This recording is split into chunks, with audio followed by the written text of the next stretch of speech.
नमस्कार मंडळी, श्री स्वामी समर्थ. तर चला आज करूयात रगडा पॅटीस मस्तपैकी. तर इथे मी छोले रात्रभर भिजत घातले होते आणि ह्याच्यात मी थोडासा सोडा घातला होता कारण की ते चांगले फुलतात म्हणून. आणि इथे मी अर्धा चमचा हिंग आणि 1.5 चमचा हळद टाकून शिजवून घेतलेलं आहे आणि हे थोडासा 1 चमचा तेल टाकलेलं आहे आणि हे मी शिजवून घेणार आहे चांगलं असे 5 शिट्टीमध्ये, म्हणजे ते गिरगिरीत शिजतील.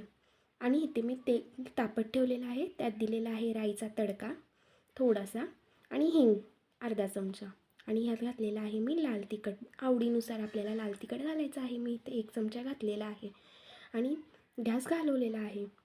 आणि गॅस घालवल्यानंतर मसाले जळू नयेत म्हणून मी गॅस घालवलेला आहे. आणि गॅस घालवल्यानंतर इथे मी वतणार आहे पाणी, त्याच गरम गरम ह्याच्यात. तुम्ही बघू शकता इथे मी थोडंसं पाणी वतलेलं आहे. आपल्याला जेवढं हवे आहे तेवढं वतायचं आहे आणि ह्याला चांगली अशी उकळी येऊन द्यायची आहे. उकळी आल्यानंतर इथे मी शिजवलेले छोले घेतलेले आहेत ते टाकलेले आहेत. तुम्ही बघू शकता माझे छोले एकदम मस्त असे शिजलेले आहेत व्हिडिओत दाखवल्याप्रमाणे. आणि ह्याच्यात आता टाकायचं आहे चवीनुसार मीठ. आधी पण जेवढ्याला आपलं मीठ हवं आहे तेवढं टाकल्यानंतर इथे आपण व्यवस्थित हलवून घ्यायचं आहे. छोले एकजीव करून घ्यायचं आहे आणि थोडं पाणी वर वतत आहे मी आणि ते पण गरम पाणी आहे. आणि आता इथे मी झाकून ठेवत आहे आणि हे चांगले एकजीव मसाले होऊन द्यायचे आहेत. आणि इथे मी बटाटो घेतलेले आहेत, ते पण 4 बटाटो घेतलेले आहेत आणि हे हाताने मॅश करायचे आहेत. हाताने मॅश केलं की कसं होतं, खिसून घेतलं की सगळे ते बारीक होतात आणि खाताना मग दाताखाली येत नाही. आणि असे केलं की दाताखाली एक बटाटो आला की छान लागतं.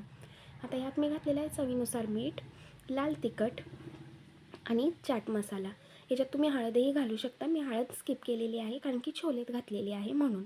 आता तुम्ही बघू शकता इथे एकजीव करून घेतलेला आहे आणि ह्यात टाकायचं आहे 1.5 ते 2 चमचे कॉर्नफ्लॉवर आणि हे आपल्याला चांगले व्यवस्थित हलवून एकजीव करून घ्यायचं आहे. आणि एकजीव करून घेतल्यानंतर तुम्ही बघू शकता इथे माझे छोले पण चांगले व्यवस्थित शिजलेले आहे. किती पाणी घातलं होतं आणि किती झालं तुम्ही बघू शकता.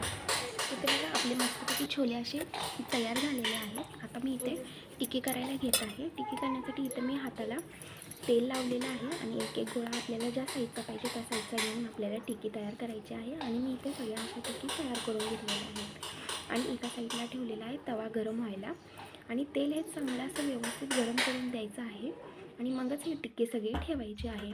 तेल असं व्यवस्थित गरम झालेलं आहे आणि ह्याच्यावर मी एक एक टिक्की ठेवून देत आहे. आणि टिक्की ही व्यवस्थित आपल्याला अगदी खालून व्यवस्थित भाजून घ्यायची आहे आणि वरून एकदा भाजून घ्यायची आहे. आणि तुम्ही डीप फ्राय पण करू शकता कढईत, पण मी इथं तसं करत नाही आहे. मी असं भाजून घेत आहे आणि व्यवस्थित भाजल्यानंतर तुम्ही बघू शकता मी दोन्ही साईडनं भाजलेले आहे. माझा व्हिडिओ जरा स्किप झाला आहे. तुम्ही बघू शकता मी डायरेक्ट इथे भाजलेलेच दाखवलेले आहेत, कसे भाजतात ते इथं दाखवल्याप्रमाणे असे हे व्यवस्थित भाजून घेतलेले आहेत. आता इथे एका प्लेटमध्ये मी छोले घेतलेले आहेत आणि त्याच्यावर हे 2 टिक्की ठेवत आहे बटाटोचे बघू शकता. आणि त्याच्यावर 2 टिक्की ठेवल्यानंतर इथे मी घेतलेली आहे थोडीशी हिरवी चटणी. बघू शकता हिरवी चटणी अशी व्यवस्थित पूर्णपणे पसरून घ्यायची आहे. तुम्हाला जेवढी तिखट लागणार आहे तेवढी. मी इथे चटणी जरा तिखट केलेली आहे पुदिन्याची. आणि इथे थोडंसं गोड पाणी 1 चमचा बघू शकता. गोड पाण्यानंतर गोड चटणीनंतर त्याच्यावर आपल्याला स्प्रेड करायची आहे थोडीशी दही मी इथं फेटून घेतलेलं आहे आणि हे घरचं दही असल्यामुळे घट आहे बघू शकता. इथे मी असं दही टाकून घेतलेलं आहे आणि त्याच्यावर टाकायचं आहे आपल्याला चाट मसाला. चाट मसाल्यानंतर थोडंसं लाल तिखट टेस्ट करण्यासाठी, म्हणजे खूप छान अशी टेस्ट येते. ही मुंबईत असेच तयार करतात तुम्ही बघू शकता. आता इथे त्याच्यावर टाकायचं आहे कांदा टमॅटो आणि हे टाकल्यानंतर थोडीशी वरून शेव घालायची आहे आणि आपलं रगडा पॅटीस तयार आहे. तुम्ही बघू शकता किती मस्त दिसत आहे ना, तोंडालाच पाणी येते करताच बघू शकता. आणि ह्याच्यावर थोडेसे मी टमॅटो टाकलेले आहे. मस्त ना, तुम्ही पण नक्की ट्राय करा. माझे व्हिडिओ आवडत असेल तर सबस्क्राईब करा. थँक्यू.